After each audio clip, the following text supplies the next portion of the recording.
완벽 판매 돌파. 재구매 압도적 판매. 남지연 알부민 더 진하게 더 고함량으로 25,500mg에서 31,040mg으로 알부민 복합물 제가 직접 배합했습니다. 남지연 원창의 알부민 2090 울트라 맥스. 간에서 매일 생성되는 알부민, 우리 몸속 혈장 단백질의 주요 성분. 혈액속 핵심 단백질로 영양소가 몸속 곳곳 제대로 전달되게 하는 영양 배달부. 건강 상태 지표 물질 알부민. 하지만 나이 들면서 알부민 생성 능력 저하. 그래서 드셔야 합니다. 100% 덴마크산 알부민 함량 폭탄 31,040mg. 알부민 특성을 고려. 특허 6종이 집약된 특허 조성물 3종을 더. 네, 시청자 여러분 안녕하십니까? 국민대변인 백지원입니다. 오늘은 장예찬 전 최고의 지방 일정으로 제가 오늘 홀로 방송을 진행을 하게 되었습니다. 먼저 지금 여러 가지 소식들, 주요한 소식들 한번 대선 관련해서 좀 짚어보도록 하고요. 후반부에는 제가 사전에 질문을 받은 것들, 그리고 댓글로 주시는 질문들에 대해서 대답을 하는 형식으로 한번 진행을 해보려고 합니다. 먼저 첫 번째 소식입니다. 지금 이제 후보가 사실상 이제 여러 가지 단일화 과정을 우리 당이 조금 어렵게 겪었던 것들을 모두 알고 계실 텐데요. 그 이후에 이제 후보가 공식적으로 확정된 이후에 첫 여론조사 결과가 나왔는데 지금 11일, 12일 양일간 한길리서치가 조사한 결과 내용입니다. 이재명 49.5%, 김문수 38.2%, 이준석 5.7% 이렇게 나왔고요. 지금 이제 기존의 이재명 후보와 김문수 후보 간의 격차가 이제 좁아졌다라는 평가들이 나오고 있는데 지금 나와 있는 격차는 오차범위 박힌 11.3% 정도입니다. 그러니까 지금 일련의 과정들이 지나고 나서 이제 다시 지지세가 조금 힘을 얻는 모양새다라는 분석들이 있습니다. 그리고 지난주에 참 여러 가지 상황들, 어려운 상황들이 많았던 것을 기억하실 겁니다. 그때 당시에 일주일 전에 장예찬 최고와 제가 단일화의 필요성에 대해서 많이 말씀을 드렸었던 적이 있는데, 이런 여러 가지 과정들이 다소 신속하게 이루어졌다면 이런 지지율 규합도 빠르지 않았을까라는 것에 대한 아쉬움을 표현했었던 사실이다라는 것을 한번 짚어드리도록 하고요. 또 유의미한 것은 이제 후보별 지지율뿐만이 아니고 우리가 정당 지지율도 한번 봐야 되는 겁니다. 그런데 지금 정당 지지율은 민주당이 42.5%, 그리고 국민의힘이 36.8%, 개혁신당이 3.9%, 그리고 기타 정당이 2.6%, 이렇게 조국혁신당, 진보당 등등은 1%, 2% 이렇게 정도가 나오고 있는데, 그리고 무당층이 생각보다 적습니다. 무당층은 10%가 안 되는 9.9%가 나왔습니다. 그러니까 지금 이 결과를 볼 때 우리가 비교해 봐야 될 것이 이재명 후보는 개인 지지율이 49.5%, 그런데 민주당 지지율은 42.5%밖에 안 된다는 거예요. 그러면 민주당을 싫어하는 사람들조차도 지금 이재명을 지지하는 사람들이 있다라는 것을 우리가 좀 확인을 할 수 있고, 이게 격차가 다소 크기 때문에 지금 어느 정도 이재명이 세를 확보하고 있는 것은 사실이다라는 점을 우리가 인정을 하고 앞으로 3주간의 플랜을 짜서 들어가야 된다라고 저는 보고 있습니다. 그리고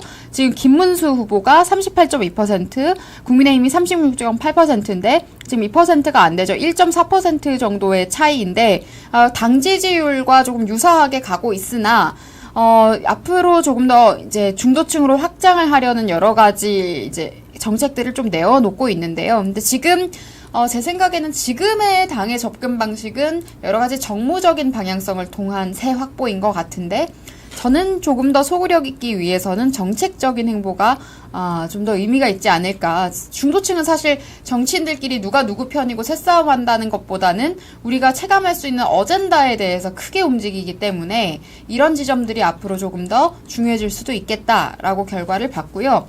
이준석 후보 같은 경우에도 개인은 5.7%, 그런데 당은 3.9%, 그러니까 이 정도 2% 격차 정도가 나는데, 그러니까 김문수 후보 같은 경우에는 40% 가까이 되는 지지율에서 1.4% 차이면 큰 차이가 아니지만, 이준석 후보 같은 경우에는 당 지지율은 3%대, 당 지지율은 4%가 되지 못하는데 개인 지지율은 5.7%대이다 보니 사실상 지금 개혁신당은 이준석 후보가 없이는 우리가 크게 인지하기 어려운 정당이다라는 점이 한 번 더 드러났던 것 같아요. 그리고 지금 이런 과정에서 반 이재명 빅텐트 이야기도 나오고 있는데 그냥 지금 수치로만 나온 것들을 계산을 해봤을 때는 지금 김문수 후보의 38.2%와 이준석 후보의 5.7%를 더해도 지금은 42.9% 밖에 되지 않는, 43.9%의 결과가 나오고 있다.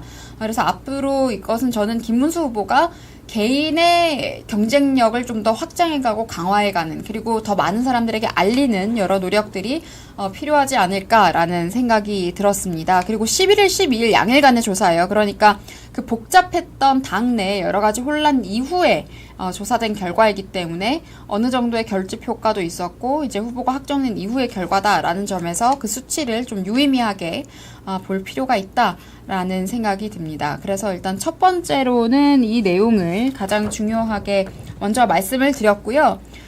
그리고 나서 이제 김용태 비대위원장이 임명이 됐습니다. 지금 권영세 비대위원장이 스스로 이제 사임을 하시고 나서 김용태 비대위원장이 새롭게 임명이 됐는데, 원래 김용태 비대위원장은 기존 비대위의 비대위원이었죠. 최연소였고, 그리고 지금 원내에서도 우리 당에서는 최연소입니다. 그렇다 보니까 여러 가지 상징성의 의미를 둔 인사가 아니냐라는 추측들이 나오고 있죠. 그러면서 비대위원장이 당연직으로, 비대위원장이 당대표의 지위에 있는 것이기 때문에 당연직으로 선대위원장도 함께 하는 것이고, 그리고 기존의 청년파이로 이제 비대위원장을 해왔기 때문에, 비대위원을 해왔기 때문에 이제 청년본부장도 김용태 비대위원장이 겸직을 하는 것으로 이렇게 인사는 정리가 되었습니다.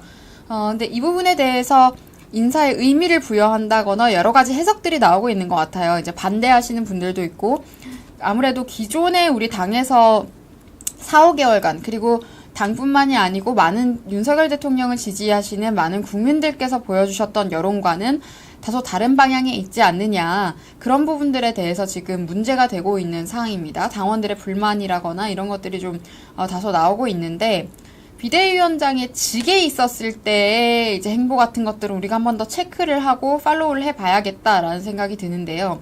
일단 처음 이야기를 했던 인터뷰 내용에서는 김문수 후보에 대해서 이제 젊은 시절의 김문수 후보처럼 정치개혁을 하겠다, 이런 이야기들을 던지기는 했습니다. 근데 다만 이제 앞으로 김용태 비대위원장이 당원들에 있어서 설득해가고 신임을 얻는 과정에서 넘어야 할 산이 있다면 저는 내란 특검을 찬성했었던 것, 그것이 가장 크다고 봅니다. 탄핵에 대한 여러 가지 의견들 또는 비상계엄 이후의 상황들에 대한 모습들 중에서 가장 주요했었던 것이 사실 내란 특검이거든요. 내란 상설 특검 같은 경우에는 진보당 관련 인사들도 개입이 되어 있었던 이슈이기 때문에 이 부분에 대한 본인의 견해라거나 이런 것들을 한번 확정적으로 당원들에게 안심을 시켜드릴 수 있을 만한 입장이 좀 필요해 보인다. 그래서 이런 부분들을 조금 짚고 넘어가야 될 것 같고요.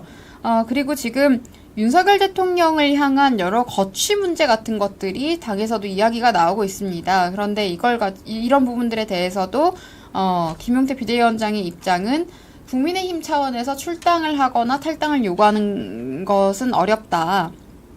그런 것들은 어렵고 스스로 대통령이 결정할 문제다라고 이야기를 했습니다. 그런데 이건 당연한 거죠. 저는 지금 갑자기 출당이나 탈당에 대한 이야기가 어디에서 나왔는지 참 이런 것들이 예민한 문제거든요. 그러니까 선거 전략적으로 생각했을 때 사실 굳이 언급을 할 필요가 없는 이슈인데, 이런 것들을 구태여 가장 주목받을 수 있는 직에 있는 스피커가 대답을 해야 할 필요는 저는 없다고 생각합니다. 그리고 항상 중요한 것은 지금 윤석열 대통령이 지금 계속해서 몇 달간 겪고 있는 여러 이슈에 대해서는 그 판단할 수 있는 결정권은 본인에게 있는 겁니다. 그래서 당적을 유지할지 말지의 여부 또한 당연히 대통령 본인이, 윤석열 대통령 본인께서 판단하시고 결정할 일이다 라는 것이 지금 김용태 비대위원장의 입장이기도 하고 우리 후보의 입장이기도 하다라는 것들을 꼭 알아야 될 것 같습니다. 김문수 후보도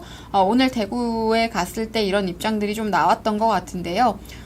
이런 부분들에 대해서는 대통령 본인이 스스로 결정할 문제이지 이래라 저래라 할 이슈가 아니다라는 내용들이 나왔습니다. 특히 이 부분에 대해서 좀 당원들께서 많이 좀 민감한 이슈이기 때문에 한번 꼭 짚어드려야 될 것 같다라는 생각이 들었고요.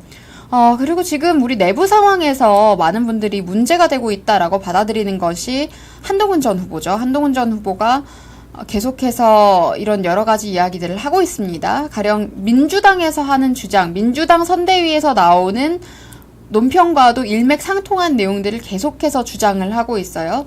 가령 지금 갑자기 또다시 계엄 이야기를 꺼낸다든지 그런 모습들이 매우 부적절할 수 있는 것이 지금의 과정에서 지금 대선을 치르기 위해서 전략적으로 차라리 그 이야기는 직접 언급을 하지 않는 것이 낫습니다.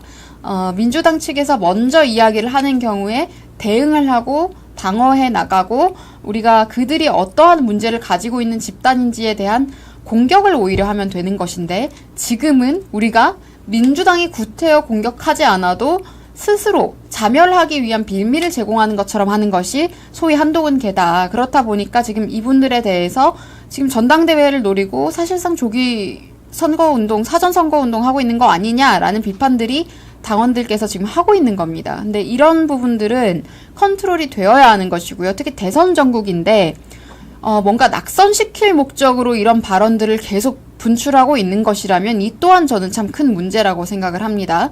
지금 우리가 단일화를 추진했던 과정이 굉장히 어렵게 끝이 났었고 그 과정에서도 정당 민주주의라는 이야기들을 많이들 했었고 근데 이 과정에 있어서 한동훈 후보가 김문수 후보와 비슷한 이야기를 하는 것처럼 보였지만 결국에는 지금 김문수 후보의 선거운동이 시작된 지금 이 시점에는 오히려 방해를 하고 있는 모습들이 너무나도 많다.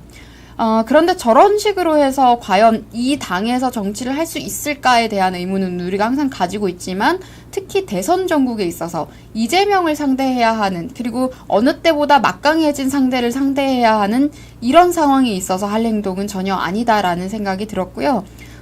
본인들의 그런 후보가 되지 못했다는 것에 대한 서운한 감정이랄까요? 서운하다기보다는 이제 소위 신포도 이론이라고 하죠. 본인이 갖지 못한 다른 사람의 것을 훼손을 한다거나 이런 식의 그런 굉장히 자칫 내부 분열을 유발할 수 있는 치졸한 행위로 보일 수가 있기 때문에 이런 언행은 신중을 기해야 한다. 특히 차라리 아무 말 하지 않는 것이 낫습니다. 만약에 불쾌한 감정을 느끼고 있다라고 한다면 대선 이후에 이야기하는 것이 맞지 지금 후보가 결정되고 나서 이런 식으로 마치 민주당에서 나온 논평과도 같은 내용을 언급하는 것은 용인되기 굉장히 어려울 것이다 라고 말씀을 드리겠고요.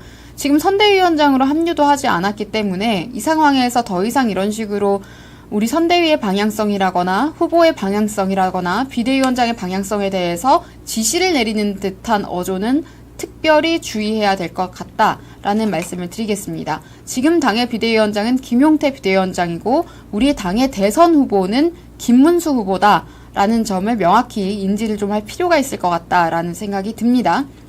네, 그리고 그 다음으로는 지금 결국에는 통합선대위를 만드는 게 목표다라는 이야기들이 김문수 후보나 뭐 김용태 비대위원장이나 이제 여러 당내에서도 이야기가 나오고 있어요. 오늘 나경원 의원 같은 경우에는 나경원 의원은 지금 이제 한덕수, 한동훈, 홍준표 후보에 대해서 이야기를 했습니다. 힘을 모아달라라는 입장을 내기도 했었는데 지금 아주 절박하게 12월부터 국민들과 함께 쌓아왔던 핵심적인 인물이 나경원 의원과 윤석열 의원 두 분이었잖아요. 이제 나경원 의원 같은 경우에는 대선 경선에 출마할 때도 체제 전쟁을 이야기를 했었는데 지금 그런 여러 가지 굉장히 위태로운 상황 속에서 그런 아주 절박한 문제의식을 가지고 우리가 이야기를 해야 한다.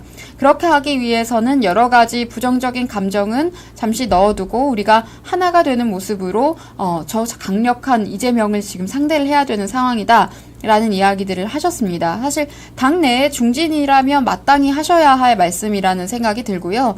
특히 한동훈 전 후보 같은 경우에는 대표를 맡았던 기간도 있기 때문에 그 언행에 대해서 조금 더 무겁게 책임감을 가지고 했어야 되지 않나라는 생각이 듭니다.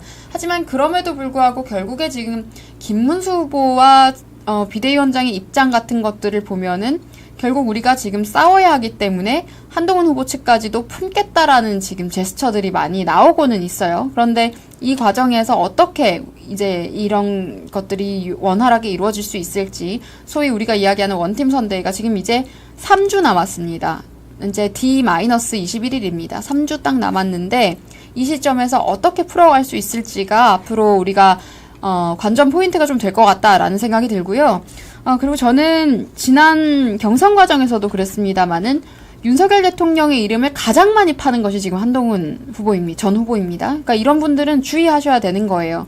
지금 우리가 이재명을 상대해서 대한민국을 지키고 자유민주주의와 자유시장경제의 가치를 수호하기 위해서 절박한 심정으로 대선에 임해야 하는 것인데 계속해서 윤석열 대통령을 공격을 하면 본인에게 다음 전당대회라거나 이런 여러 가지 말도 안 되는 이유들 때문에 그런 식으로 계속 윤석열 대통령의 이름을 소비하고 있는 것은 잘못되었다. 지금 우리의 가장 큰 목표는 대선 승리여야 한다라는 것들을 소속 당원이라면 꼭 인지를 해야 될 것 같습니다. 그러니까 국민들 보시기에도 납득 가능한 모습들이 있어야 당원이 아닌 많은 국민들께서도 김문수 후보를 지지해 주시고 국민의힘을 지지해 주실 수 있기 때문에 이런 것들이 앞으로 아주 예민하고 섬세하게 잘 다뤄져야겠다. 그리고 또 신속하게 사실 이루어져야 되는 겁니다. 시간이 얼마 없기 때문에 이런 여러 가지 감정 싸움이나 기싸움 같은 것들 노출시킬 여력이 없습니다. 제가 이것 때문에 지난주에도 이야기를 했었고 일주일 동안 그런 말씀을 드렸는데 커튼 뒤에서 일어나야 할 일을 공공연하게 확성기를 가지고 이야기하는 그런 세력들은 앞으로 좀 자중을 해야겠다. 3주만이라도 자중할 필요가 있지 않을까 라는 생각이 듭니다. 그리고 지금 또 한 가지 이슈가 있는 것이 이준석 개혁신당 후보와의 단일화에 대한 요구들도 지금 같이 나오고가 있어요. 그래서 이거는 아예 뒷부분에서 다룰 텐데 우선 김용태 비대위원장의 입장 같은 경우에는 이준석 개혁신당 후보가 국민의힘 당대표 시절에 그와 함께 싸웠기 때문에 이런 부분에 있어서 소통을 할 수 있을 것이다 라는 여지를 지금 언론 인터뷰를 통해서 열어놓은 상태입니다. 이제 김용태 비대위원장 본인이 이야기를 한 것이고 그런데 이 부분에 대한 이준석 후보의 반응은 아예 달랐습니다. 이준석 후보는 그런 부분들로 감히 연락을 할 수 없을 것이다 라는 다소 강경한 어조로 지금 입장이 나온 상황이기 때문에 이것들도 한번 봐야 될 텐데 뒷부분에서 좀 더 이야기를 하도록 하고요. 지금 또 이제 여러 가지로 이야기를 하고 있는 것이 그러면은 한동훈이 김문수를 살렸던 것 아니냐, 이 둘 간의 관계가 무엇이냐라는 이야기들도 있었습니다. 이제 단일화에서 여러 가지 잡음이 있던 상황에서 그런 이야기들이 있었는데 전 앞서서 설명드린 내용으로 이 부분은 이해를 해주시면 될 것 같고요. 그리고 지금 여러 가지 선대위 인사에 대해서 좀 궁금해하시는데 한 번 더 짚어드리면 공동선거대책위원장으로는 권성동 원내대표, 그리고 주호영 의원, 나경원 의원, 안철수 의원, 그리고 양양자 전 의원, 황우여 전 선거관리위원장, 그리고 김용태 의원, 김용태 비대위원장이 이렇게 함께하고 있다. 라는 것을 주요 인선을 한번 설명을 드렸습니다. 그리고 지금 선대위 내부의 직들이 어떻게 구성이 되어 있는지도 궁금해하시는 분들이 있는데 보면은 대부분 계파에 상관없이, 그런 계파를 우린 사실 구분짓지 않습니다. 계파에 상관없이 윤석열 정부 탄생에 기여했고 윤석열 정부 운영에 기여하셨던 분들도 있고 또 이제 새롭게 그 이후에 당에 들어오셨던 분들도 있고 또 지난 총선 때 들어오셨던 분들도 있고 이렇게 이미 이제 국민의힘이라는 한 세력으로 함께 섞여서 화합하는 그림을 좀 만들어냈던 것 같고요. 그래서 이런 여러 가지 부분들에 대한 우려는 조금 거두셔도 될 것 같고 문제가 되는 것은 지금 윤석열 대통령의 이름을 굉장히 네거티브하게 계속 노출시키는 것, 이것은 마이너스가 될 수 있기 때문에 앞으로 유의할 필요가 있겠다라는 말씀을 드리도록 하겠습니다. 그리고 나서 이제 민주당 상황도 한번 봐야 되는데 지금 민주당은 다소 기세등등한 모양새를 계속해서 노출을 하고 있습니다. 본인들이 지금 1위 자리에 있기 때문에 그 자리에서 계속해서 50%에 가까운 지지율을 유지하기 위한 전략으로는 저는 이미 확보한 1위라는 이미지를 좀 어필하려고 하는 태도들이 많이 보인다는 말씀을 드리겠습니다. 그런데 정말 우리가 상식적으로 납득하기 어려운 여러 가지 장면들도 있기는 했어요.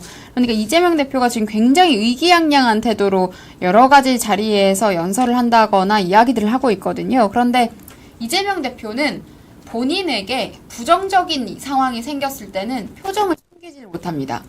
굉장히 초조해한다거나 짜증이 나 있다거나 뭐 이런 표정들이 나오는데 지금은 뭔가 조롱하는 표정을 많이 짓고 이런 이야기들을 하고 있어요. 가령 뭐 상대방이 넘어지면 우리가 뭐 그냥 자연스럽게 이긴다 이런 취지의 발언들도 했었지 않습니까? 그러니까 이런 부분들이 저는 그들이 다소 자만할 수도 있는 포인트가 생기고 있는 것이 아니냐라고도 볼 수 있다고 생각을 했습니다.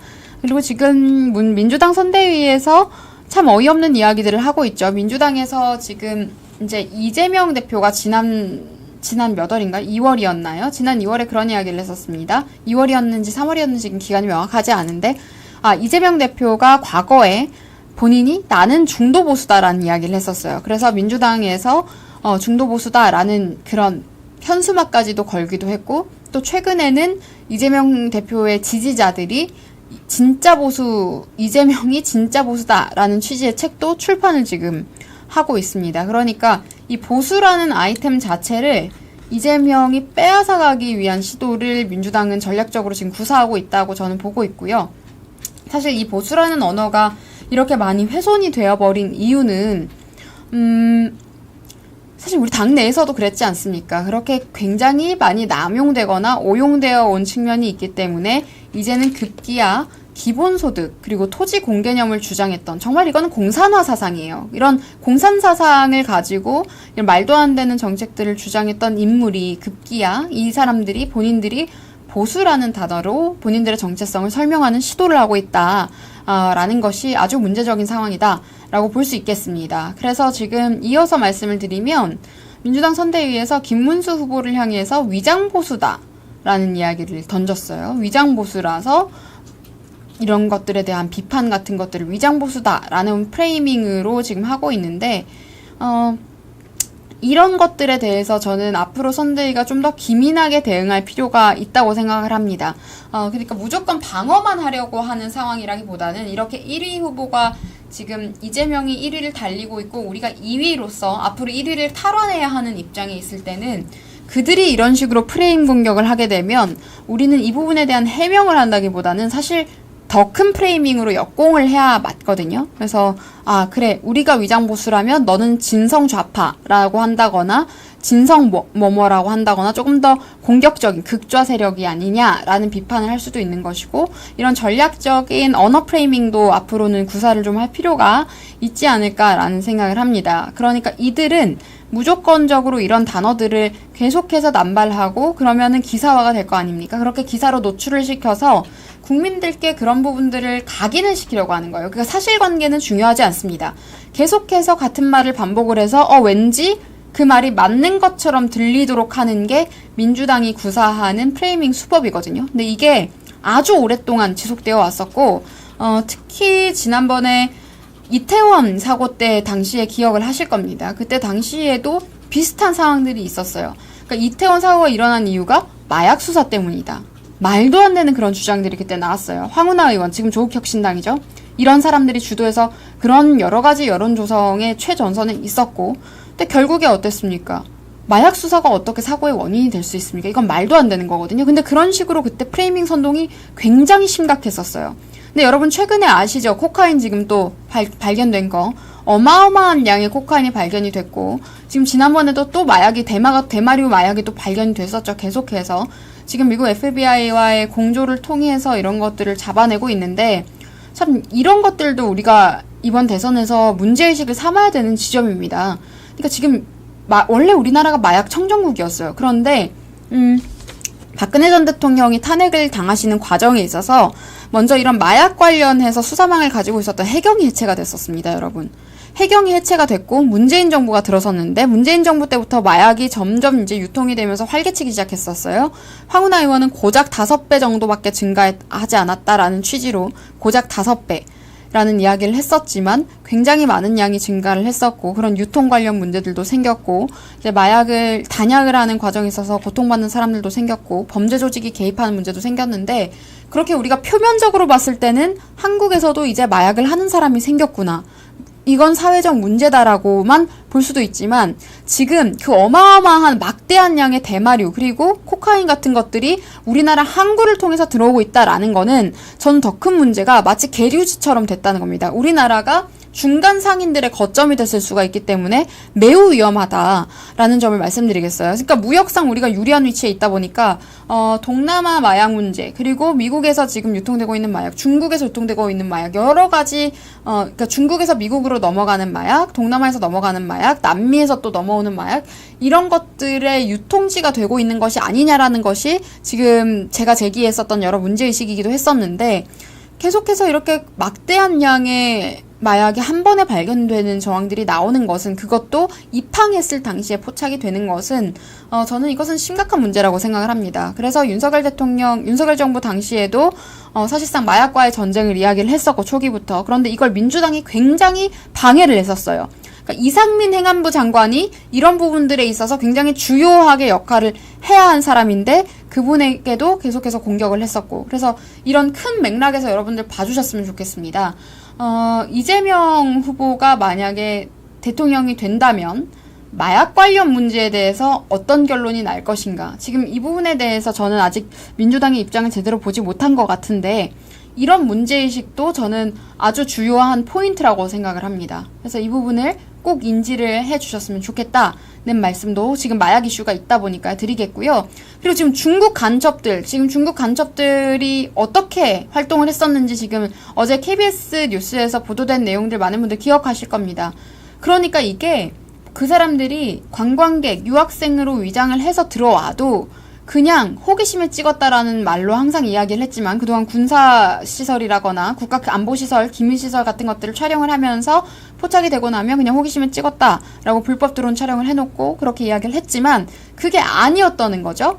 중국 공안과 소통을 하고 있고, 심지어 조직이 갖추어져 있고, 중국인과 한국인들이 개입되어 있는 아예 별도의 조직이 있고, 아주 그들이 체계적으로 움직여서 간첩 행위를 했다는 것입니다. 그럼 이 중국에 부역한 간첩들, 그리고 중국인 간첩들에 대해서 우리가 처벌하기 위해서는 간첩법 개정을 했어야 되는 겁니다. 12월 3일에 민주당이 간첩법 개정을 뭉갰었어요, 여러분.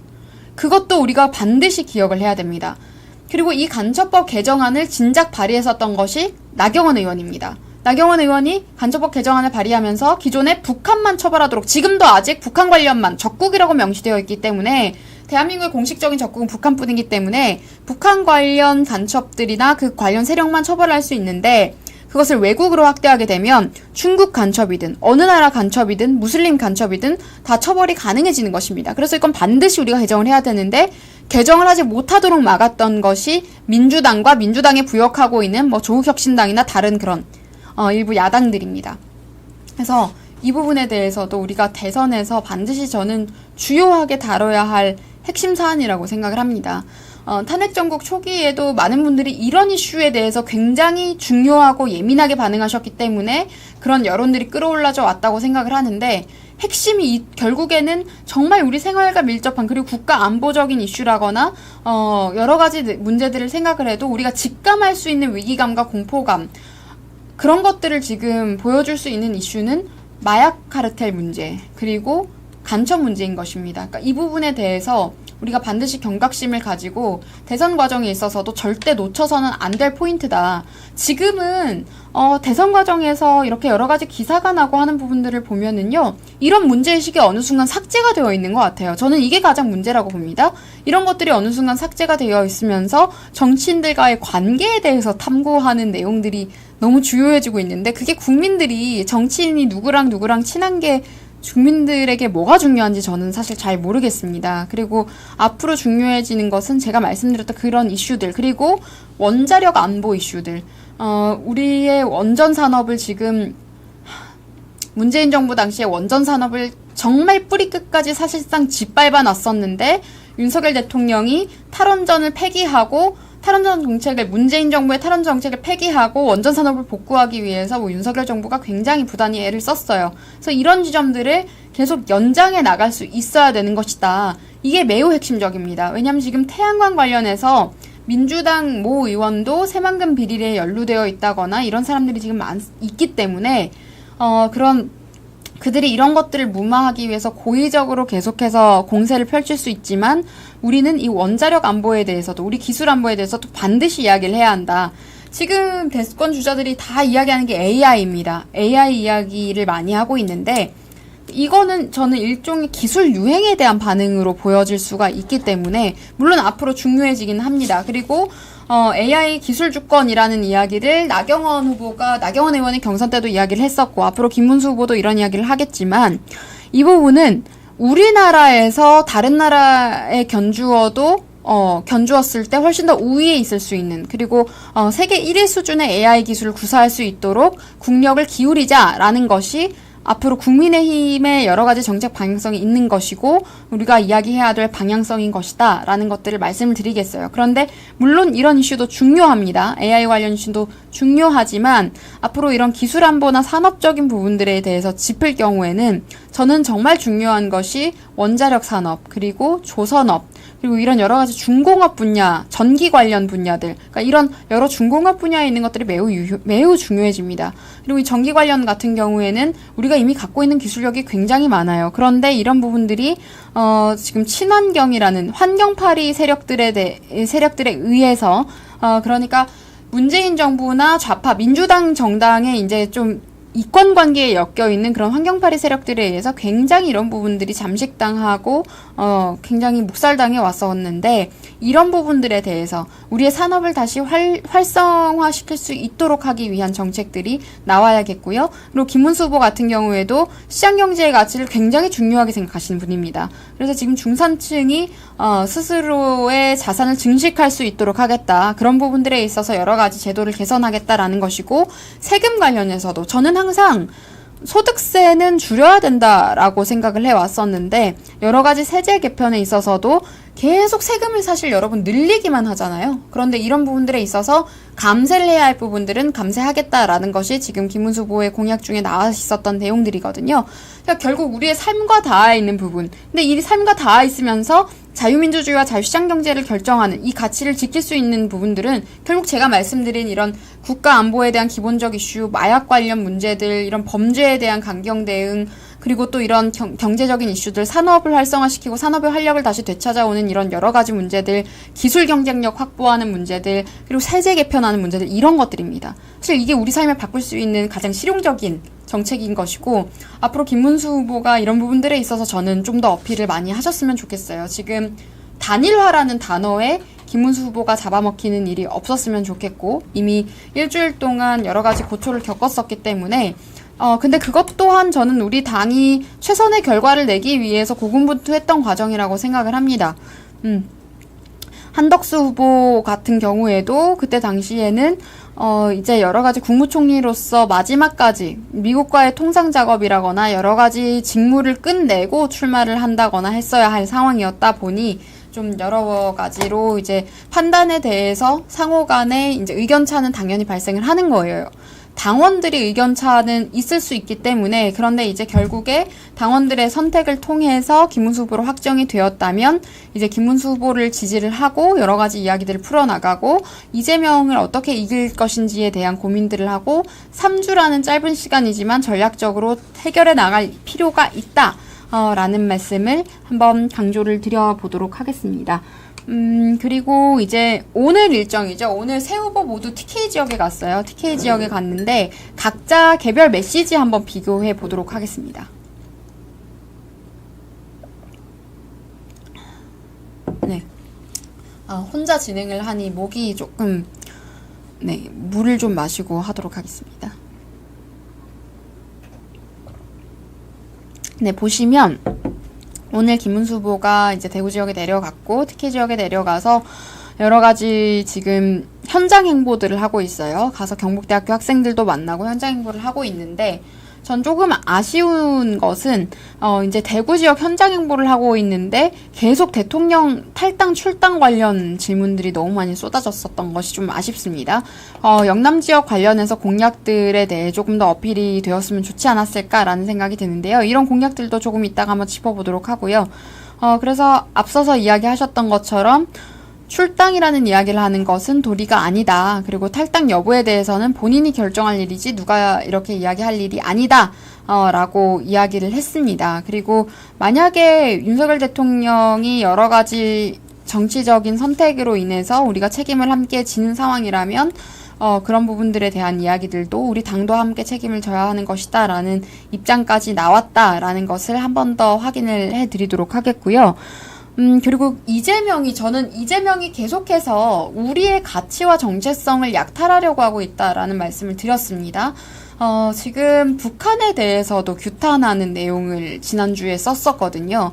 누구보다도 그런 친중친북적인 행보를 보였던 민주당인데 이재명의 공식적인 페이스북 메시지를 통해서 그런 메시지가 나왔다는 것이 저는 아주 전략적인 접근을 이들이 하고 있구나라고 느꼈고요. 그런데 오늘 TK에서는 박정희 대통령의 이름을 입에 올렸습니다. 박정희 대통령의 이름을 입에 올리면서 산업화에 대한 공로를 칭찬을 했습니다. 그리고 민주주의 방식대로 했다로 하면 칭송받았을 것이다 라는 식으로 본인이 이제 평가를 하기도 했었는데, 여기서 위험한 것은 박정희 전 대통령의 산업화 공로에 대해서 이재명이 직접 언급했다라는 것입니다. 그러니까 이 부분에 대해서 물론 오랫동안 우리가 지금 이재명이 보여왔던 행보들이 있기 때문에 이 부분에 대해서 일방적으로 신뢰를 한다거나 이런 상황이 굉장히 어렵다고 할지라도 이런 메시지가 지속적으로 노출이 된다면 이들이 우리의 어젠다를 빼앗아갈 수 있는 상황이기 때문에 매우 위험하다라는 것들을 저는 말씀을 드리고 싶고요. 그리고 이런 지점에 있어서 또 한 가지 우리가 확인을 해야 하는 것은 그동안에 우리 당이 어땠습니까? 저는 이런 부분도 우리 진영이 조금 더 크게 목소리를 내야 할 것 같다. 그리고 앞으로 대선 과정에 있어서도 박정희 대통령의 이름을 왜 자랑스럽게 말하지 못합니까? 박정희 대통령의 이름을 우리가 더 선제적으로 자랑스럽게 이야기해야 한다라고 생각을 하거든요. 정말 대한민국 산업의 기둥을 다 닦아주신 분이기 때문에 그때 박정희 정부 기간의 경제발전, 그 눈부신 경제발전의 성과가 없었다면 지금의 G7, G5까지 이제 우리가 이야기하고 있는 이런 상황의 경제대국이 되기는 매우 어려웠을 것이다. 따라서 이 부분에 대한 이야기를 해야 되고, 그것뿐만이 아니고 제가 말씀드렸던 중공업에 대해서도, 그리고 여러 가지 부분, 제조업, 중공업 분야에 대해서 특히 오랫동안 이제 우리 국가가 먹고 살 수 있는, 국민이 먹고 살 수 있는 먹거리들을 사전에 설계해 놓으셨던 대통령입니다. 근데 이런 사실에 대해서 우리가 항상 자부심을 가지고 이야기들을 해야 한다. 물론 어떠한 일련의 독재라고 그들이 이야기하는 그런 과정들에 있어서의 문제는 우리가 말을 따로 별도로 할 수 있지만, 그런 문제들보다도 성과들에 대해서 조금 더 주목해야 된다라고 항상 생각을 했었는데, 근데 이 부분을 이재명이 이용을 하고 있기 때문에 전 유감스럽다고 말씀을 드리겠습니다. 그래서 이런 부분들에 있어서도 보다 기민한 대응이 좀 필요해 보인다. 근데 참 뻔뻔한 것이 이재명 대표가 지금 TK를 찾아가서 왜 우리가 남이가라는 소리를 왜 나에게 안 해주느냐라고 하면서 지지를 호소했다고 해요. 그러니까 본인이 고향이 경북 안동이라는 점을 막 강조를 하면서, 그러니까 이게 매우 아이러니한 겁니다. 그래서 이런 부분들을 지적을 우리가 앞으로 하고 나아가야 되는 것이고, 또 원래 민주당은 페미파리를 굉장히 많이 했어요. 페미니스트들을 데리고 선거를 치렀고, 페미니즘을 굉장히 노골적으로 프로파간다 하면서 이것을 본인들의 정체성으로, 그리고 선거에서 특히 동력으로 활용을 많이 했었는데, 지금 그쪽 진영에서 반페미의 목소리들이 또 나오기 시작했어요. 그리고 이런 부분들이 이제 그들이 점점 그 정체성, 그들의 굉장히 부정적인 선명한 정체성을 희석시키려고 하고 있다. 그래서 이 부분들에 대해서 보다 날카롭게 공격을 해야 되는 것이고, 이런 여러 가지 정체성 희석 시도에도 불구하고 사라지지 않는 이재명의 정체성은 저는 경기동부연합이라고 생각을 합니다. 지금 비례의성 정당을 통해서, 그들은 비례연합정당이라고 했었죠. 아무튼 그런 방식을 통해서 그 원내에 진입시킨 사람들, 통진당이 후신인 진보당이 지금 의석을 차지하고 이런 상황들이 생기고 있다 보니까 앞으로 이런 문제에 대해서는 우리가 명확하게 이재명이라는 사람의 정체성에 대해서 명확하게 지적을 하고 공격해 나가야 된다. 라고 말씀을 드리겠습니다. 특히 말씀드렸던 간첩죄 개정에 동의하지 않았습니다. 그리고 이렇게 산업, 경제 같은 것들 팔고 있지만 반도체 특별법 통과시키지 않았습니다. 행동을 통해서 볼 수 있는 겁니다, 여러분. 말보다 그 사람이 어떠한 업적을 남기고 족적을 남겼는지, 정치적으로 어떠한 업적을 남기고 법안을 만들었는지를 확인해 보시면 정체성이 매우 선명하게 드러나거든요. 그래서 이런 지점들을 한 번 더 말씀을 드리도록 하겠습니다. 이재명 후보가 정말 진정성이 있는 마음가짐으로 이번 대선에 임하고 있다면 간첩법 개정안에 동의해서 즉시 통과시켜야 된다고 생각을 합니다. 근데 그런 걸 하지 못한다면 그는 국가 안보에 대해서 말할 자격이 없는 것이다. 라고 한 번 더 강조를 드리도록 하겠습니다. 네. 그리고 지금 이준석 대표도 대구에 간 모양입니다. 이 TK에 지금 이준석 대표도 갔는데, 이준석 대표 같은 경우에는 개혁신당은 지금 의료개혁, 윤석열 대통령의 의료개혁을 굉장히 반대를 하면서 그런 부분에서의 정체성을 확보하려고 시도를 하고 있는데, 이제 관련해서 의료인들을 만난 것 같고요. 근데 그럼에도 불구하고 지금 메시지적인 부분에 있어서는 김문수 후보의 이제 윤석열 대통령 관련 이야기들, 그리고 이재명의 여러 가지 박정희 대통령 마케팅 관련인데, 우리가 이런 부분에 있어서 절대로 속아서는 안 된다. 속아서 안 될 뿐만이 아니고 그냥 중요한 건 그겁니다. 본인의 정체성은 간첩법 개정안을 반대하고 반도체 특별법을 반대한 것이 이재명과 민주당의 정체성이다. 그리고 지금 또 한 가지 이야기할 수 있는 것이 양국관리법, 노란봉투법, 그들이 계속해서 거부권을, 윤석열 대통령이 계속해서 거부권을 수행했음에도 불구하고 지속적으로 계속해서 본인들의 국회 과반의 권력을 이용해서 통과시켰던 그러한 사회주의적인 법안들이 그들의 핵심 정체성인 것이다. 라는 점을 한 번 더 인지시켜 드리도록 하겠습니다. 네. 그리고 이거는 굉장히 질문들이 많이 들어왔어요. 정말 질문들, 그래, 맞습니다. 그리고 지금 이재명의 정체성이 CSE야 하자, 중국 양안 문제 우리가 뭐하러 끼어드냐, CSE나 하면 되지, 그런 이야기 했었던 것 기억하실 겁니다. 이게 아마 지난 대선 때였던 걸로 저는 기억을 해요.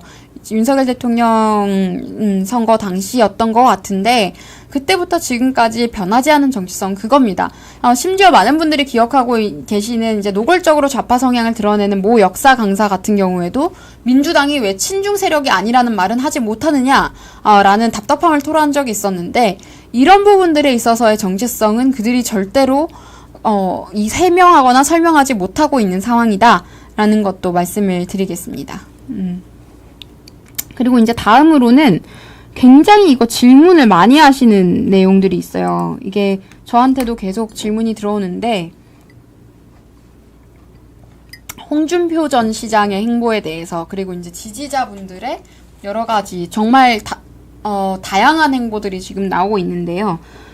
저도 이런 장면들을 보면서 홍준표 전 시장이 은퇴를 하신다라고 처음에 이야기를 했을 때는, 저는 2017년 때 청년들이 또 많이 지지를 했었고, 지난 대선 경선 과정에서도 지지를 받았고, 이런 것들이, 그가 스스로의 삶을 만들어 온 사람이다라는 점들, 그리고 여러 가지 유명한 연설들이 있지 않습니까? 우리, 엄마에 대한 연설을 했었던 것들 다 기억을 하실 텐데, 그런 여러 가지 내용들. 그래서 이런 부분들을 기억을 하면서 굉장히 청년들이 그 은퇴에 대한 아쉬움을 많이 표현을 했었는데, 그 이후의 상황들이 조금 실망스럽게 흘러갔던 것 같습니다. 지금 물론 홍준표 전 시장 본인의 어떠한 의지나 의사표현은 아니었지만, 지금 관련해서 참모라고 분류되고 있는 이병태 교수 같은 경우에도 이재명 캠프, 이재명 선대위에 합류한다라는 이야기가 나왔고, 또 근데 그것도 민주당에서는 영입하지 않기로 했다. 과거 발언에 논란이 있어서 안 된다라고 또 철회가 되고, 이런 과정에 있어서 은퇴를 한 홍준표 시장의 이름이 굉장히 많이 소비가 되고, 또 대선을 준비하는 우리 당의 입장에서는 경선 후보였던 홍준표 후보의 이름이 너무나도 많이 이렇게 민주당에 의해서 소비가 되는 상황은 저는 마이너스지 않았을까라는 생각이 들고, 이건 홍준표 시장 본인께도 좋지 않은 결과였을 수 있다라고 말씀을 드리겠습니다. 그리고 또 지금 홍준표 후보의 지지자 모임 같은 경우에 또 이재명을 지지하는 지지선언을 했다라고 하는데, 이 과정에서 지금 그 내용이 제가 어떤 내용인지 한번 깊이 보니까요. 이게 이현주 민주당 의원, 우리 당에 잠시 왔다가 나갔었던 이현주 의원이 지금 이 중간에서 역할을 했었던 것 같습니다. 그러니까 이런 것들도 사실 통제가 되지는 못했던 것 같다. 사실상 홍준표 후보께서는 은퇴를 하신 상황이기 때문에 그 이후에 지지자 그룹이라거나 이렇게 참모들이 여러 가지 행보들을 보이는 것에 대해서는 지금 아직은 별도의 입장은 없으신 상황인 것 같고요. 근데 또 여기에서도 아까 제가 말씀드렸던 것처럼 제가 우려되는 상황은, 지금 이재명이 공식 글로 홍준표 후보에 대해서 굉장히 칭찬을 한다거나 이런 여러 가지 글들을 이용을 했어요. 그러니까 이들을 이용을 해서 본인들이 어떠한 좌편향적인 성향을 굉장히 유연하게 풀어나가려고 하는, 지금 이념을 넘어서 우리가 정책을 얘기해야 한다라는 이야기를 이재명이 하기 시작했기 때문에 그들의 이런 전략이 저는 굉장히 위험하다고 생각이 듭니다. 지금 말은 이렇게 하겠지만 결국에 이들이 집권을 하게 되면 일어날 일은 간첩법은 절대 우리가 개정도 할 수 없을 거고요. 마약 카르텔과의 전쟁도 할 수 없을 거고요. 그것뿐만 아니라 말씀드렸던 양곡관리법, 노랑봉투법 전부 다 날치기로 통과 다 될 겁니다. 대통령이 거부권을 수행하는 것 말고는 그들이 국회 과반 이상의 의석으로 통과시키는 법안을 막을 방법이 없는 거예요. 그래서 가장 큰 문제다. 여러분, 정말 많은 악법들 통과될 수도 있습니다. 지금 탄핵 정국에서 어떤 일이 있었죠? 카카오톡 검열하겠다고 했었죠?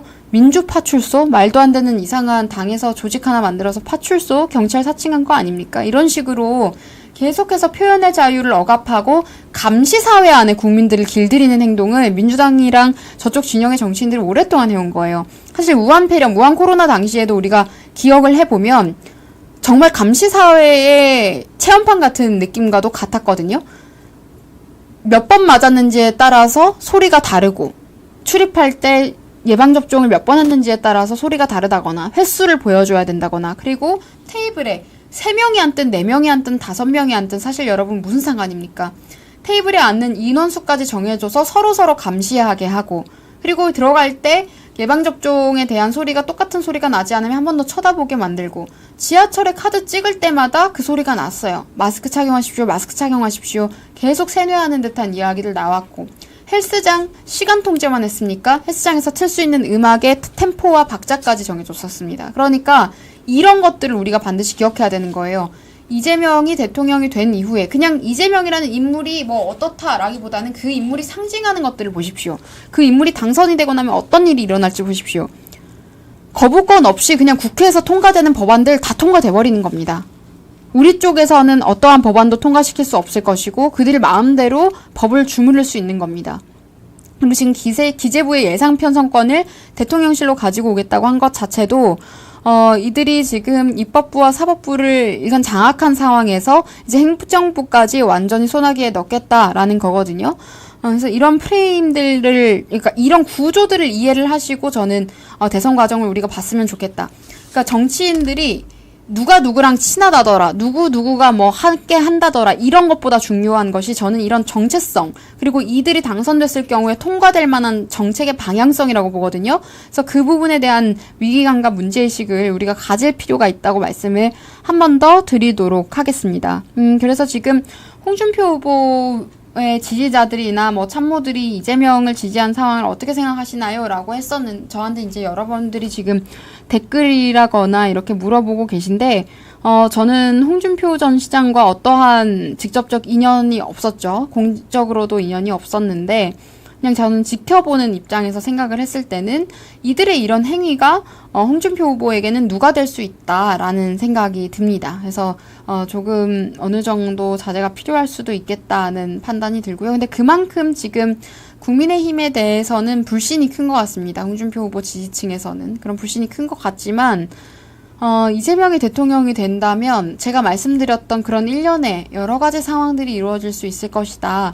라는 것을 꼭 유념을 해주셨으면 좋겠습니다. 그리고 지금 문재인 전 대통령이 뇌물죄로 기소가 된 상황이죠. 관련 수사가 제대로 진행되어야 하지 않겠습니까? 이 부분도 반드시 우리가 기억을 했으면 좋겠다라고 덧붙이도록 하겠습니다.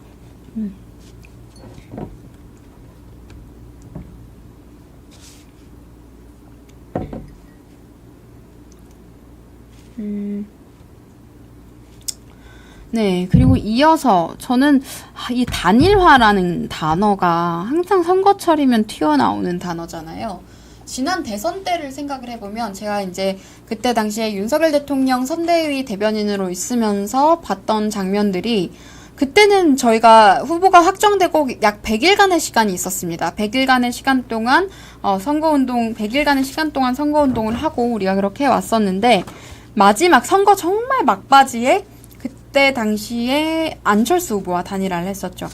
단일화를 하면서 윤석열 대통령이 계속 삼고초려까지 하시고 찾아가시고 손 잡아주시고 그런 여러 가지 화합하는 장면들을 보여주시면서 선거 막판에 단일화를 이뤘었고, 그 단일화를 해서 정말 그때 사실 지지율이 저조했어요. 안철수 후보 같은 경우에는. 그러니까 단일화하지 않아도 우리가 이긴다라는 이야기들도 많았는데, 뭐 그때 당시에 뭐 10%까지도 갈 차이로도 이길 수도 있다라는 이야기들이 있었어요. 왜냐면 그만큼 우리는 굉장히 자신이 있었기 때문에 문재인 정부의 만행에 대해서도 정말 정확하게 지적했고, 그 부분에 있어서 정면으로 도전하면서 정치에 입문했던 사람이 또 윤석열 대통령이고, 본인이 갖고 있는 에너지나 인지도나 영향력이 굉장히 압도적이었습니다. 그래서 그때 당시에 보면은 이재명과 우리가 그때 당시 비교해 봤을 때 윤석열 대통령의 그런 세레머니 같은 것들, 이제 선거 유세장에서 어퍼컷 세레머니 같은 것들을 해서 조금 이슈가 됐었잖아요. 굉장히 스트롱맨의 이미지를 보여줬고, 그때 당시에 필요했었던 그런 이미지에 딱 부합을 했었기 때문에 이슈가 되니까 이재명이 따라 했었습니다. 그때 당시에 이재명이 뭐 송판 격파 뭐 이런 거 한다고 하고 따라하고, 그렇게 하다가 뭐 발차기 같은 거 하고 이런 식으로 했었는데 오히려 조롱거리밖에 되지 못했었거든요. 그때 당시에. 그러니까 워낙 이게, 그리고 정책적으로도 우리가 정말 이슈가 될 만한 것들이 우위에 있었기 때문에 뭐 가령 여가부 폐지라거나 그런 것뿐만이 아니고 말씀드렸던 한미 관계 정상화라거나, 그리고 지금 북핵 관련 이슈들, 또 그것뿐만 아니라 여러 원자력 산업을 복구하겠다라는 것들, 탈원전 폐기 같은 것들, 아주 핵심적인 내용들에 대해서 그때 주요한 것들에 대해서 우리가 훨씬 전략적 우위에도 있었고 선명성이나 정체성이 굉장히 강력했었습니다. 근데 그렇게 강력하고 압도적으로 우리가 기세를 몰아갔음에도 불구하고 마지막에 윤석열 대통령께서 찾아가셔서 손도 잡아주고 안철수 후보와 단일화를 했죠. 그렇게 하고 안철수 후보가 인수위원장까지 맡는 상황까지도 생겼습니다. 그만큼의 배려를 제공을 하면서 단일화를 했는데, 우리가 결과를 보니까 1%가 되지 않는 차이로 우리가 당선이 됐었던 것이고, 그러니까 이런 상황들이 있기 때문에 항상 단일화가 필요한 것이다라는 이야기들이 이제 특히 선거철의 이야기가 많이 되고 있는데요. 사실 저는 이번에 당내 경선에서는 단일화가 아주 초기에 이루어졌으면 보다 용이했을 것이다 라는 생각을 하고 있고, 근데 지금 이제 우리가 후보가 확정되어서 레이스를 뛰고 있지만 사실 현실적으로 봤을 때는 지금 계속해서 당에서 튀어나오고 있는 것은 이준석 후보와의 연대가 필요하다. 왜냐하면 5% 이상의 지지율이 나오고 있기 때문에 라는 이야기들이 지금 선대위 측에서도 나왔나요? 지금 김용태 비대위원장의 인터뷰에서도 우호적인 입장이 나오고 있는 것 같지만, 중요한 것은 상대방의 의견이기도 하죠. 이게 단일화라는 과정이. 그때 당시에는 결국에 안철수 후보가 동의를 했기 때문에 단일화가 이루어진 것인데, 지금 오늘 이준석 후보의 주요한 발언들을 한번 보면, 국민의힘과 손잡으면 과반을 못 넘는다. 묻지마 단일화에 응할 생각이 없다. 전혀 없다. 뭐 김용태 비대위원장이 본인에게 연락을 하기 어려울 것이다라는 이야기들, 그리고 양두구육이라는 그때 윤석열 대통령과 대립하면서 사용을 했었던 언어가 다시 한번 나왔습니다. 그렇다 보니까 지금 당분간은 앞으로 이런 포지션 세팅들이 계속 나오지 않을까라는 생각이 들고요. 저는 다만 이런 과정에서 김문수 후보가 전략적으로 소모되지 않기 위해서는, 그러니까 제가 말씀드렸던 그런 여러 가지 문제들 있잖아요. 우리가 몇 달 동안 쌓아왔던 어젠다들, 윤석열 대통령을 우리가 지지하게 된 이유들 중에 가장 주요한 배경은 인물과의 관계가 아닙니다. 누가 윤석열 대통령과 친하다더라 그 이야기로 우리가 탄핵을 반대하셨던 것이 아니잖아요, 국민들께서. 그때 당시에 여러 가지 지금 중국 간첩 이슈라거나 국가 안보 위기 상황이라거나 마약 카르텔 문제라거나 간첩법 개정안이라거나, 그리고 우리나라의 핵개발 문제라거나, 그리고 여러 가지 산업 관련 문제들, 원자력 산업이나 이런 산업 복구 문제들이라거나, 기술 안보 이슈라거나, 그리고 경제 관련 문제들, 이런 것들이 훨씬 더 주요하기 때문에 대통령 후보로서 이번 레이스를 뜀에 있어서 저는 김문수 후보가 경쟁력을 갖기 위해서는 그런 부분들을 좀 활용을 하셔야 하지 않을까라는 생각을 합니다. 무조건 단일화라는 단어 하나로 김문수 하면 생각나는 단어가 단일화가 되어서는 어려울 수가 있기 때문에 이런 부분은 시기를 봐서 적절히, 정말 이미 저는 글쎄요, 커튼 뒤에서 이미 논의가 이루어지고 협의가 이루어진 다음에 단일화를 했습니다 라고 보여줄 수 있는 상황이 아니라면 지금 3주밖에 없는 시간 동안 여러 가지 논쟁거리에 과도하게 소모되지는 않았으면 좋겠다라는 것이 저의 우려 의견입니다. 우려 의견인 것이고, 앞으로 만약에 이루어야 한다면 그런 부분들은 매우 섬세하고 예민한 이슈이기 때문에 또 그 과정에 있어서 감정이 상한다거나 뭐 정말 욕설이나 협박 같은 것들을 하는 지경으로 극한의 대립이 되는 경우들이 있는데 이번에도 사실은 그랬어요. 그냥 단일화를 요구했을 뿐인데 너 누구 편이야 누구 편이야 라고 하면서 뭐 욕설을 한다거나 이런 상황들이 생기기도 하는데 그런 식으로 소비할 시간이 지금 없습니다. 이재명이 대통령이 되면 그들이 통과시키고 있는 악법들 그냥 다 통과되는 거예요. 그냥. 이재명은 거부권 수행을 하지 않습니다. 그러니까 이런 문제의식을 우리가 반드시 가져야 된다라는 말씀을 한 번 더 드리도록 하겠습니다. 그리고 근데 사실 김문수 후보가 경선 당시 인터뷰부터 빅텐트 이야기를 많이 했었죠. 그런 빅텐트 이야기도 많이 했고 단일화 이야기도 지속적으로 해왔기 때문에 그런데 지금 이제 뭐 선대위 구성에 뭐 한동훈 전 후보가 함께하지 않는다거나 뭐 한덕수 국무총리가 함께하지 않는다거나 이런 상황으로 또 많은 분들이 이야기들을 하시는 것 같아요. 그런데 한덕수 국무총리 같은 경우에는 기존의 정치를 하셨던 분이 아니기 때문에 전 좀 조심스러울 수는 있겠다는 생각이 들고 다만 말씀드렸던 것 같이 더 이상 입이 아프도록 이야기를 해서 참 이런 말을 계속하는 것도 저도 참 곤란합니다. 곤란할 지경이지만 한동훈 후보 측에서도 과연 지금 나라를 위하는 일이 무엇인지를 생각을 한다면 전당대회를 사전에 준비하기 위한 그런 고의적인 발언들은 나오기 어렵지 않을까 이런 부분들은 스스로를 좀 돌아볼 필요가 있지 않을까 라는 생각을 합니다. 네, 그래서 지금 오늘 준비한 것은 이 정도 내용이고요. 근데 또 한 가지 좀 말씀을 드리고 싶은 것이 여러 가지 질문들을 제가 또 미리 좀 받은 게 있었어요. 그리고 지금 댓글들도 한번 남은 시간 막간을 이용해서 한번 보려고 하는데 먼저 댓글부터 한번 좀 보도록 하겠습니다.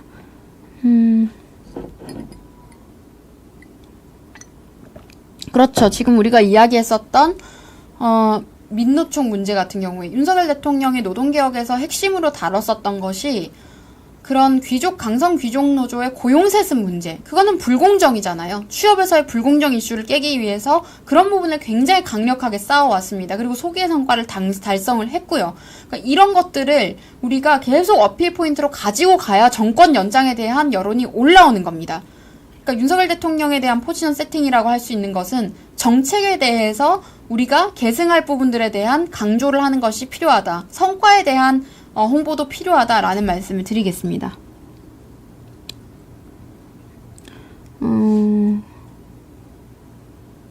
네, 그래서 이제 여러 가지 이야기들이 있는데,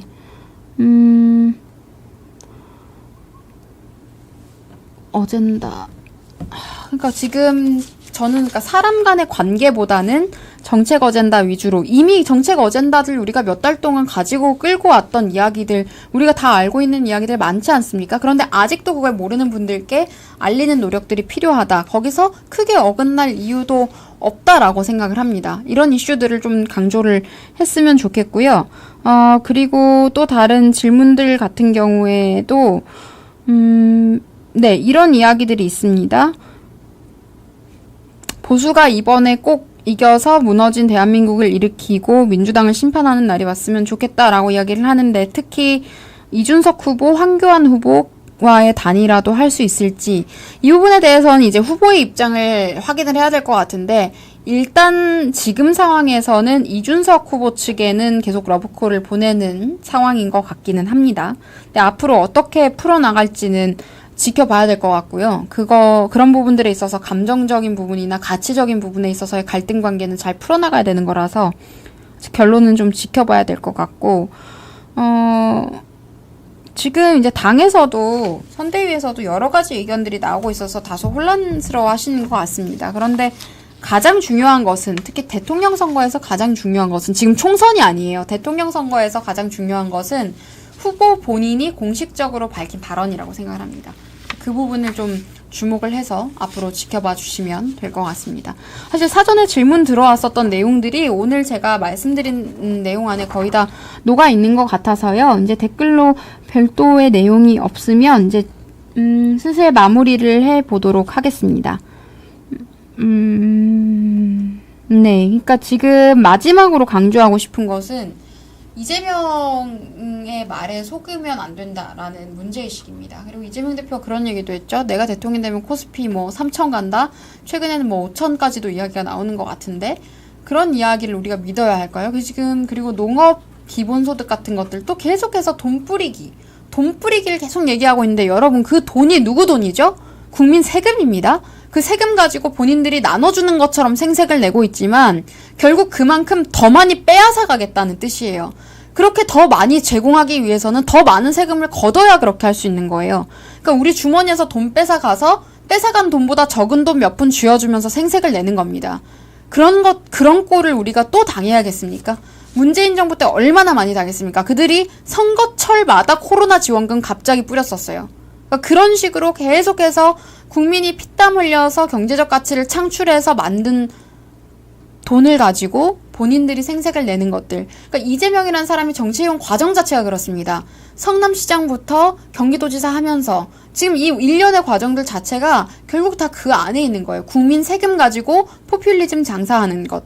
근데 그런 말에 절대 속아서는 안 된다. 그리고 그런 식의 시도가 전국 단위로 절대 확산되어서는 안 된다. 이것은 매우 위태롭고 위험한 상황이다. 라는 말씀을 드리겠습니다.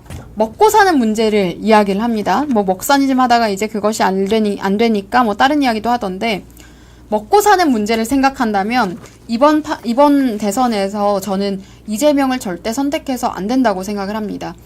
정치인 개개인에 대한 호불호보다 중요한 것이 원칙에 대한 문제이고 때로는 원칙보다 중요한 것이 실용에 대한 문제인데 실용에 대한 문제를 생각을 해서라도 저는 지금 우리에게 필요한 가치가 무엇인지 제가 말씀드렸던 여러 가지 어젠다를 통해서 여러분들께서 잘 판단하실 수 있으리라고 생각을 합니다.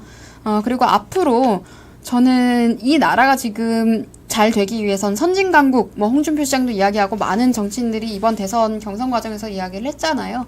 선진강국으로 나아가기 위해서 가장 중요한 것은 자유시장 경제 가치의 복구입니다. 지금 많이 훼손이 된 상황입니다. 이런 것들을 복구하기 위해서는 자유시장 경제의 가치를 매우 중요하게 생각하는 김문수 후보에 대해서 우리가 보다 알아볼 필요가 있다. 그리고 김문수 후보가 과거에 운동권 관련 경력이 있다고 하지만 박정희 대통령 추도사는 한번 들어보시기를 저는 권해드리고 싶습니다. 누구보다도 자유시장 경제의 가치가 얼마나 중요한 일인지에 대한 스스로 삶을 통해서 깨닫고 말씀하신 여러 내용들이 있거든요. 그래서 이런 부분들도 확인을 해보시면 판단에 도움이 되지 않을까라는 생각을 합니다. 네, 그래서 오늘 제가 준비한 여러 가지 이슈는 여기까지이고요. 처음으로 아트TV에서 혼자 진행을 해서 다소 부족한 점도 많았을 것 같은데 끝까지 시청해주셔서 감사합니다. 그리고 저는 다음 주에는 장예찬 전 최고위원과 함께 장예찬의 정치펀치로 화요일 2시에 돌아오도록 하겠습니다. 네, 그럼 오늘 방송은 여기까지 하도록 하겠습니다. 시청해주셔서 감사합니다. 100만병 판매 돌파! 재구매 압도적 판매 남지연 알부민 더 진하게 더 고함량으로 25,500mg에서 31,040mg으로 알부민 복합물 제가 직접 배합했습니다. 남지연 원창의 알부민 2090 울트라 맥스 간에서 매일 생성되는 알부민 우리 몸속 혈장 단백질의 주요 성분 혈액소 백신 단백질로 영양소가 몸속 곳곳 제대로 전달되게 하는 영양 배달부 건강상태 지표물질 알부민 하지만 나이 들면서 알부민 생성 능력 저하 그래서 드셔야 합니다. 100% 덴마크산 알부민 함량 폭탄 31,040mg 알부민 특성을 고려 특허 6종이 집약된 특허 조성물 3종을 더